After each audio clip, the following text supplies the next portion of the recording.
All right, mate.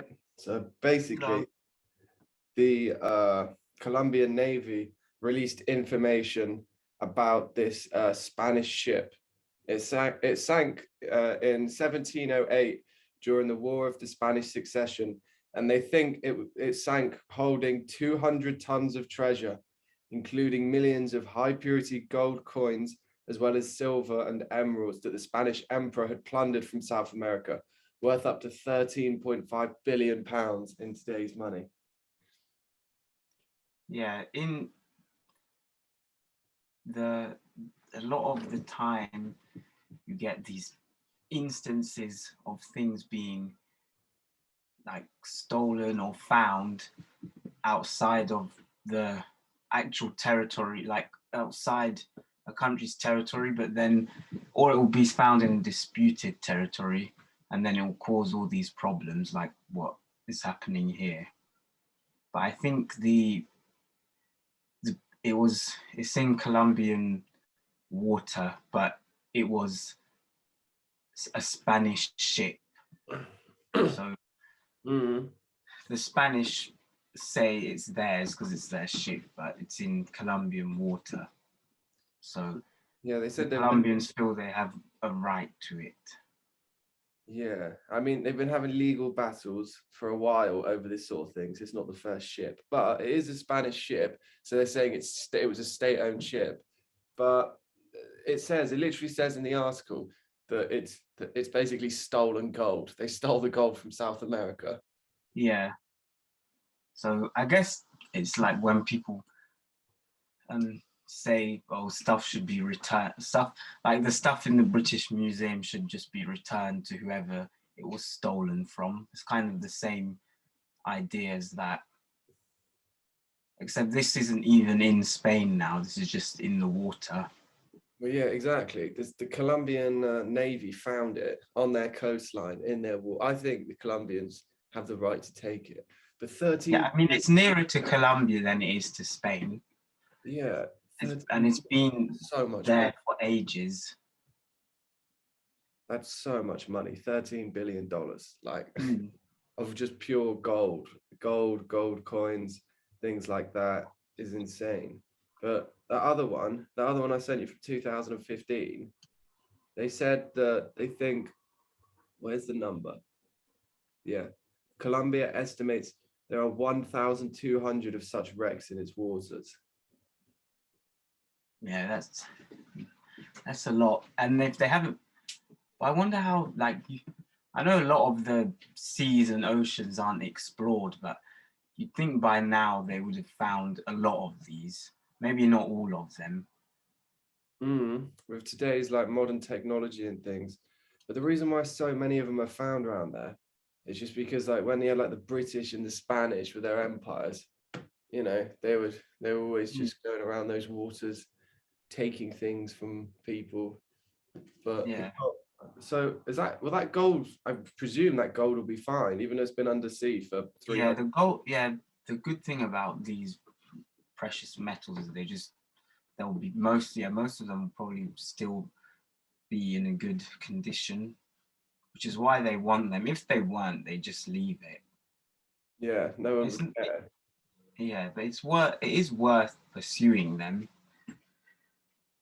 Yeah, but not if it leads to more conflict, which is what usually happens. yeah, for Although I sure. don't think it would result in like a big, large scale conflict. Just maybe just like kind of there'll just be general hostility between them. But Raise political tensions. But yeah, I'm trying to think, like for a country like Colombia, 13 billion is much more than a country like Spain, although it's still not small for the Spanish.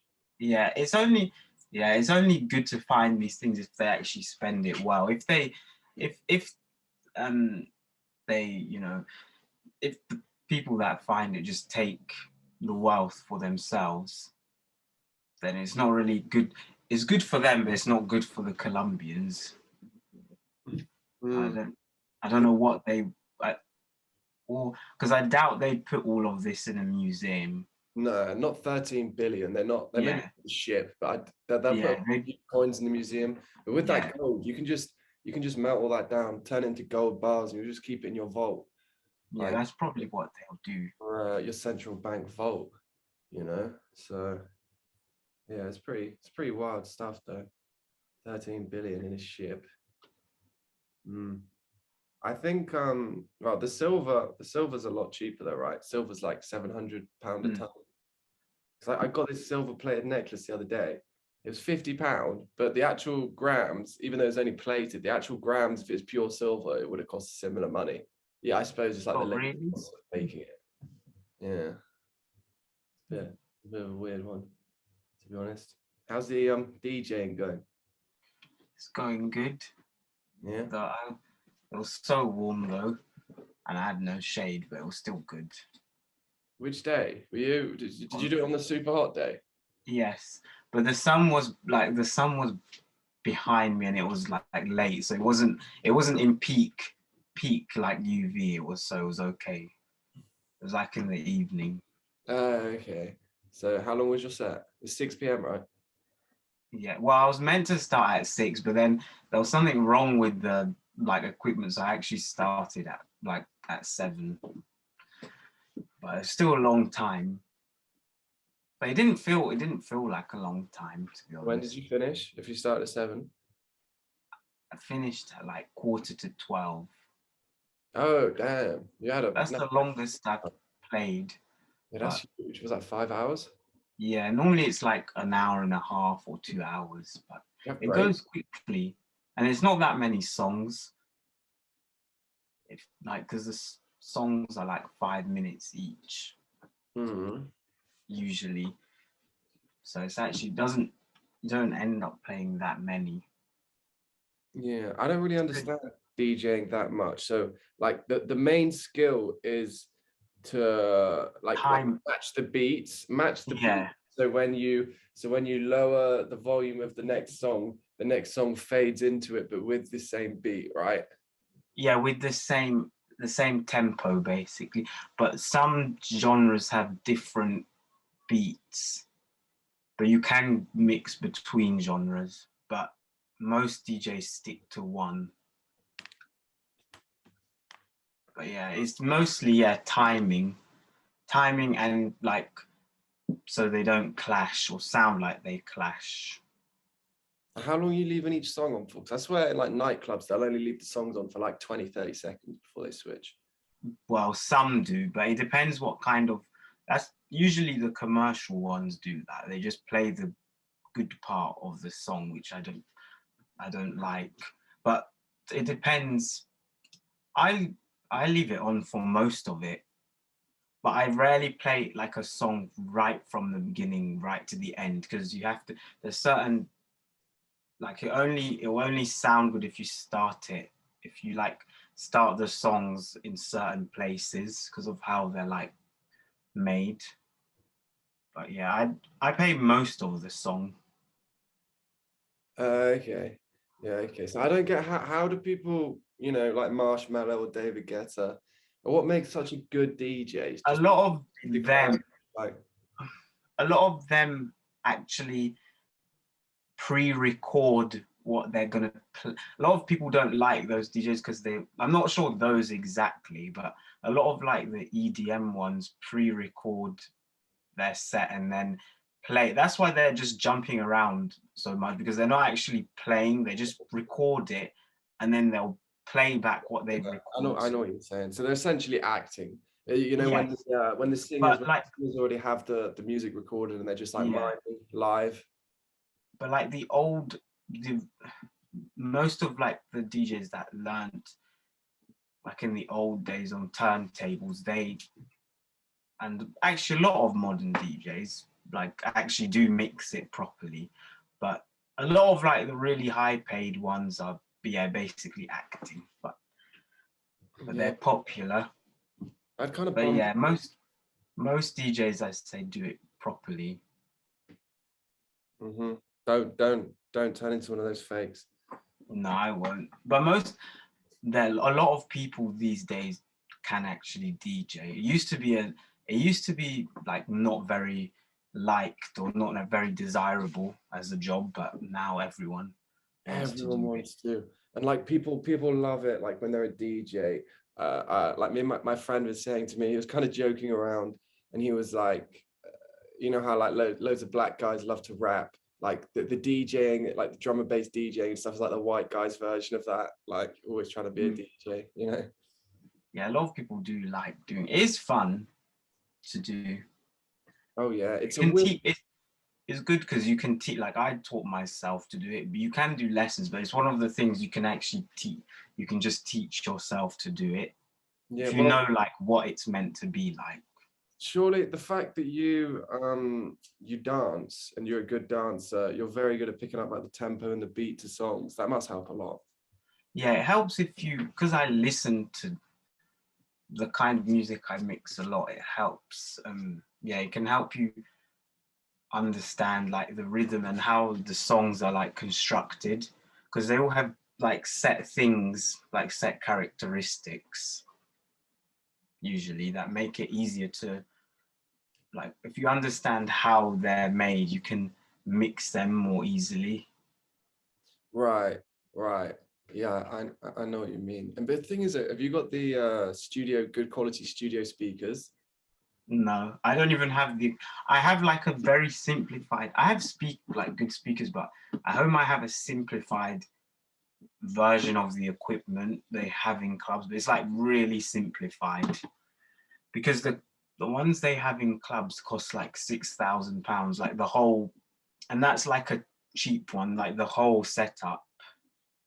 But Yeah. minus speakers. This is just the actual decks and stuff.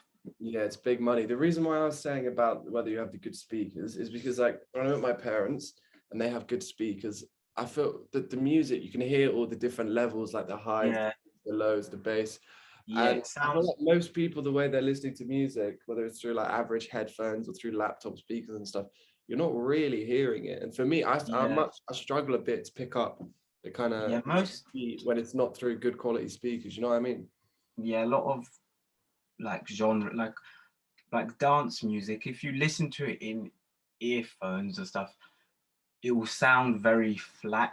Like you won't hear a lot of the you won't hear a lot of the features of the song that well because they're designed for like club speakers. So when you listen to this music in like a club setting, it always sounds better because it's the way it's made. It sounds more like three-dimensional. Yeah, I listen to the same song. Like I listen to it from like my laptop or like a portable speaker, and then I listen to it on these really good quality speakers when I go there. And I'm like, this sounds like a completely different song.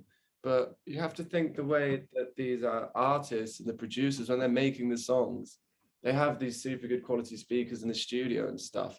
Like most people aren't hearing the song the way they want them to hear it because they're speaking. yeah. That's why you should. Yeah, I guess this music is designed to be listened to live, except like really commercial stuff you can hear on the radio. But other stuff, like you'd miss half of what, like half of the instruments and half of the sounds if you listen to it like with normal headphones or whatever, or earphones. I don't actually have. Well, I have headphones, but I don't use them like with my phone. I only use them when I'm DJing, and a lot of the time I don't actually listen to music. Like I only listen to them on my AirPods, like when I'm like traveling and stuff.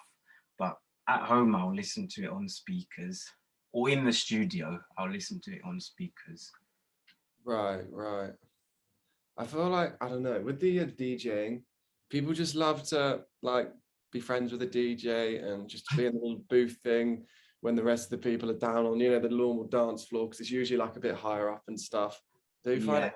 I find it kind of strange why people have such a desire to be in I the. think people just like to be close to like power, or what they think is power. I mean, But in that setting, it kind of is power. You're controlling the energy, or you're influencing the energy of like a that's room true. of like hundreds of people. So That's yeah, true. it is power in that setting. How many people were you DJing for? Yes, on Friday was the most. I quite a lot because there were people. there were like it was outside, but there were loads of like tables, and then there was like a balcony bit with like loads of tables there. It's quite a lot, but I don't. A few hundred. That's not bad. That's the most I've done, but it wasn't. I haven't um like I haven't DJed to an actual club. I've played in a club, but it was like on their roof bit. But I haven't actually played in like a club to like a big crowd. But yes, on Friday was the most people I've played to. But it was thing is, it was a relaxed environment, so it was actually fine. Some kind of slower beat, well, not really. The only like thing that is scary is if you, because it's so loud, if you make a mistake, like you can hear it, but no one actually knows how you're meant. Like a lot of the time when I tell people I made a mistake, they'll be shocked because they don't know how you practiced it. Thing is, no one will actually know how you plan to play it, so only you know. Well, Unless it's something really obvious, like loads of stuff's out of time or yeah, that's what I was something gonna like that. But if you do something slightly different to how you plan, no one will actually know. say. See, that's what I was gonna ask you, whether you fucked up at all when you were DJing. I have before, but not like really badly. Okay, cool. Hey, But can I? No, go on. it happens to like everyone, even the best ones, every once in a while. Yeah, for sure. Just mistakes, I guess. Can we talk about Kim Jong Un a little bit? Okay, what's the? You know, the North Korean dictator. I watched this documentary on him the other day, and it was fascinating. Like his upbringing, obviously because of his dad was a dictator of North Korea, he, for security reasons, he wasn't allowed to go to school. So he had the teachers come and teach him privately, but this meant he wasn't even allowed to hang out with any other children either, because it was too bigger a security risk. So Kim Jong Un grew up just with all these bodyguards, and the bodyguards were basically kind of his parents in the way they brought him up. He would spend all of his time with these bodyguards literally from infancy until he was sort of 16 and went off, and because he did eventually study university in Switzerland. It's not 16. Yeah, I saw that somewhere. I Yeah, don't know, so like you went. got you got to think, for a child's development, if you're just hanging out with these big macho security guards, bodyguards with like guns and suits, like, you know, that's probably not that good for a child's development, right? No, he probably always felt at risk the whole time. So this Yeah, probably influenced how he ended up behaving later in life. for sure. But where they grew up as well, it's not really a palace, but it's the residency. It's the residency of their family in North Korea. The best that was on the documentary was just these sort of aerial photos. It was like a really zoomed out aerial mode from like Google, so you can't really see what the building or the compound was. But this ex-CIA guy in the documentary was saying how the area is surrounded by tunnels, like they've built thousands, and they reckon 8,000. There are 8,000 tunnels in North Korea, and basically all of them are just for his family. Like this, like did Kim Jong Un and their family. Some go as deep as 30 miles underground, and oh no, some extend 30 miles but go 1,000 feet underground. So you know, it's the reason why they have these tunnels is so that, because obviously they know like the US or that the West are watching them from aerial. That's the only way, is so they can just get around, go from place to place without being detected. They can travel across the country and stuff without being detected. So this kid, Kim Jong Un, imagine he was surrounded by all these bodyguards as a kid growing up, and then whenever he went somewhere, just getting transported through these tunnels most of the time. Like, what Yeah, crazy! it probably wasn't great as a child for him. I mean, that's a crazy existence, right? He Like, lived in secret. yeah, Everyone probably knew him in Korea. The funny thing was though, he went to this like top Swiss, it was like university for only a year, and then he got pulled out of it. But this guy on the documentary was interviewed. He was like, yeah, he used to love Jordans, and he used to love his basketball. Like he was wearing like Chicago Bulls tracksuit and stuff. And now they say stuff like they invented the burger in North Korea. Huh? In North Korea, well, he obviously loved all this like these Western things, but then if you go to North Korea, they believe that this family, the ruling family, invented the burger. Well, that's what they're told, and stuff like that. Yeah, and his dad, I know they got told when his dad was born, his dad turned winter to spring the day he was born, which is pretty impressive. It's quite crazy. But I guess if you have absolute power, you can just say the sun is the moon, and people will believe you, or people will be forced to believe you. I mean, when you have like a hold over the internet like they do, and all of your sort of textbooks and your libraries and everything, all of the information there is coming from like the state controlled for the propaganda, for the great leader, and all of this. Like, you know, how you can't blame the people. It's not that It's not the it's not population their is fault. stupid. Because I remember once when I was watching another documentary on it, and this guy, he was just explaining a story. This is kind of a tour guy, and he was explaining a story when he met one of the locals, and he showed her like, and I think it was an octopus, and she just had no idea what it was. She didn't know it even existed on Earth, and they weren't taught, and they didn't have access. Apparently, North Korea has a wide range of mineral deposits, ranging from iron to coal, but they're just estimated to be worth trillions of dollars. These reserves. That's what it's saying here. But I'm guessing they either don't. They probably just, I don't know. They don't invest in it, or they're not selling it because they're isolated. Trillions. It could probably be quite an advanced,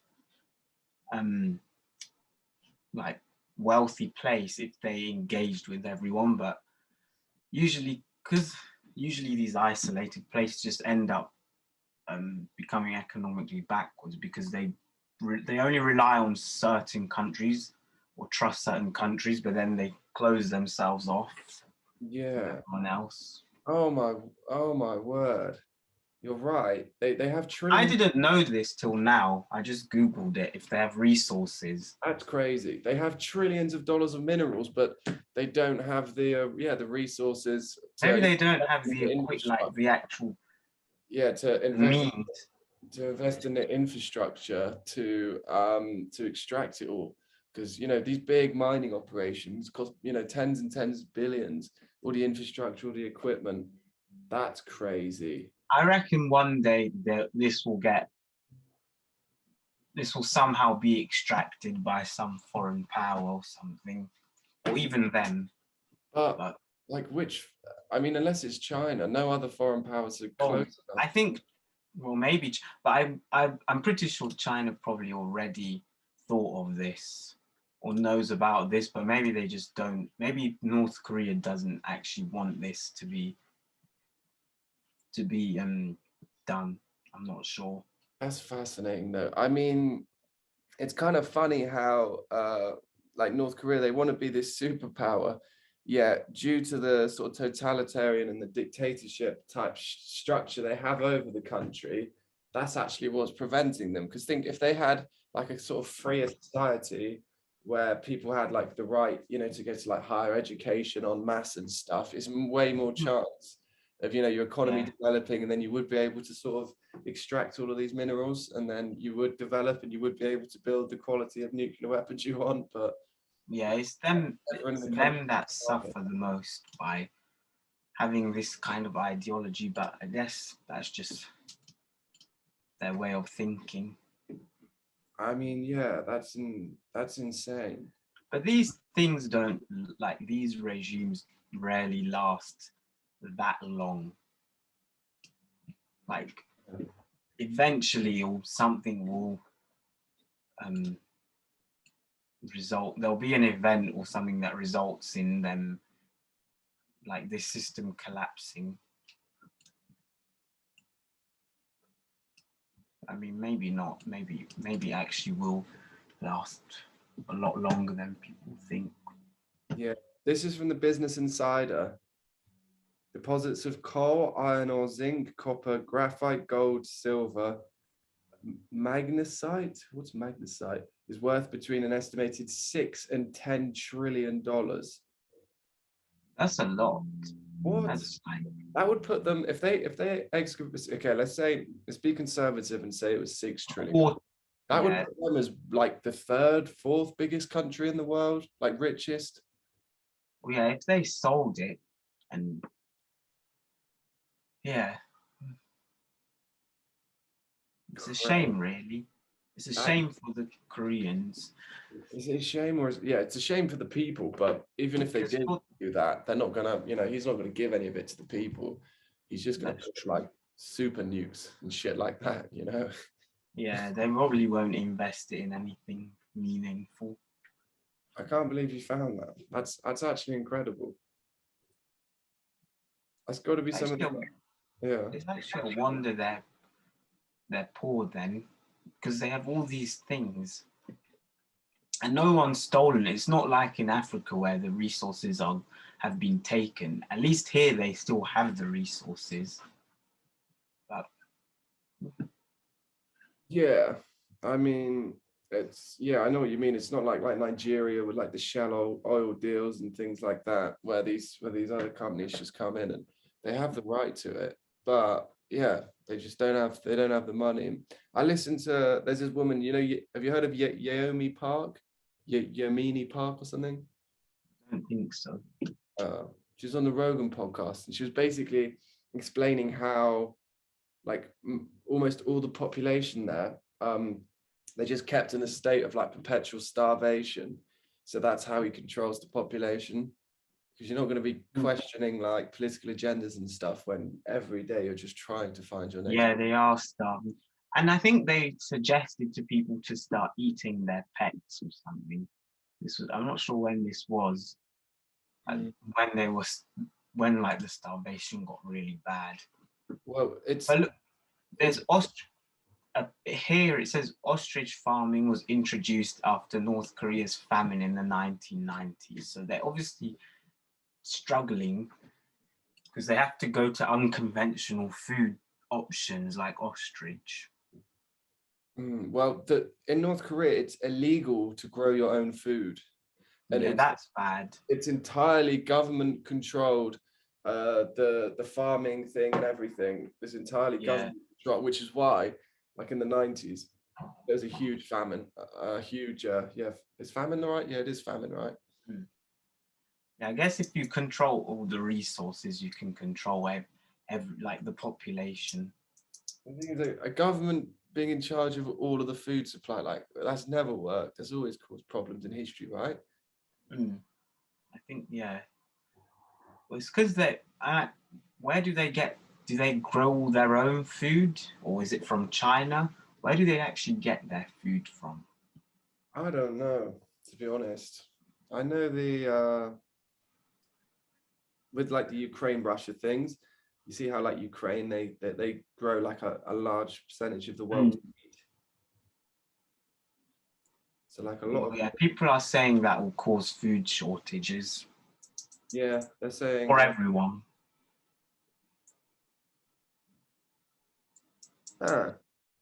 in 2021, Ukraine accounted for 10% of global wheat exports. Mm. It's quite a lot. Yeah, that is a lot if it's global. Wheat's everything. Yeah, the hotline they had set up, it's kind of just like an emergency line direct to the head. I think it was like the head military commanders or whoever was in charge of the nuclear buttons. actually, maybe it was just the president, but during the Trump administration, they secretly set up another one of these hotlines between, was it the Russians? I can't remember who. It was between the US and someone, a nuclear hotline, because they were saying that Trump was too unstable and so Oh yeah, I remember this. Yeah, he's too unstable to like operate it or something. Who Operate was the that? nuke. Who was that with? Was that with the Russians that they set up that new line with? I'm actually not sure. I think it was. I think it was, to be honest. Like now I'm thinking about it, I'm fairly certain. I mean, That's quite bad. Well, it is bad. It's bad how Hmm. they're doing it without informing the president, the one that's supposedly in charge. Like, and the nuclear kind of deterrent and nuclear weapons is one of like it's a key, it's one of the key pillars that holds up like what makes a country one of the dominant forces in the world, right? yeah, they undermine themselves by having two, because it shows there's a lack of like cohesion in the government. But I guess they thought of all this before they did it. Yeah, right. It is a lack of trust. Have you seen the Biden's Biden's approval rating? Isn't it the lowest of all time? I think so. Yeah, he's not doing great. Mm, A lot of people think he's too old, which is a valid argument. yeah. Biden approval rating down to 39% in new poll. Wow, 47% responded strongly disapprove of his job performance as president. It's growing. But is that like overall or just now? Because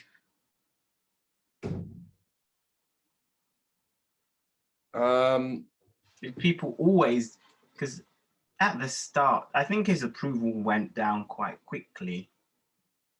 Yeah, I mean the problem is the inflation. Like when your country's getting hammered with inflation that hard, the cost of living, fuel prices, everything is very difficult for people to, for people to approve of what you're doing. Even though most of those monetary decisions that led to the inflation, I think happened before he was in office, right? Yeah, and also Corona, but I don't know how. I don't know what. I think because he's the president, he'll get blamed. Like he automatically gets blamed for things. But there's also the external factors. I don't know. Yeah, for sure, for sure. But even what inflation in the UK is crazy as well. Mm. Like they think it could hit 11% by the end of the year. Yeah, that's not good. No, it's not good at all. So it means if you're, I don't know, whatever you're on, like £30,000 a year, if your pay remains the same next year, you're losing like over £3,000. You're losing 3 grand. If your salary just remains the same, what actually is happening is you're getting a £3,000 salary reduction. Yeah. I don't know how aware people are of that. Yeah, it's the problem is that like wages haven't changed in this, like wages haven't increased really. No. Yeah, that's right. But inflation has. Yeah, I don't understand all the economics of it, but I know, yeah, it's really not good. I swear with the 2008 recession, they were like, oh, this is like a once in a generation economic sort of thing for this generation to suffer through. And then like the COVID just get whacked again. Yeah, it's not ideal. No, not really. Anyway, mate, I'm actually gonna have to go because I'm gonna go to cricket. Enjoy cricket. Yeah, my friend Tom, It's he was meant to be here like an hour ago, but he was at a party last night and he just woke up. So hopefully he'll make it to the cricket. But we'll see. Oh, he said he's coming. He said he's coming. That's cool. All right, man. We'll do a longer one next time because I felt I was a little had to coach. Bye. All right, safe. Cheers, mate.